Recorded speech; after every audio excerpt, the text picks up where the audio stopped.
تبارك الذي بيده الملك وهو على كل شيء قدير الذي خلق الموت والحياة ليبلوكم أيكم أحسن عملا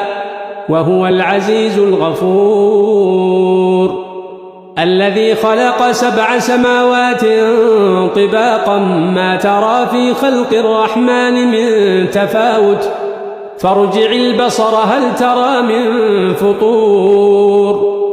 ثم ارجع البصر كرتين ينقلب إليك البصر خاسئا وهو حسير ولقد زينا السماء الدنيا بمصابيح وجعلناها رجوما للشياطين وأعتدنا لهم عذاب السعير وللذين كفروا بربهم عذاب جهنم وبئس المصير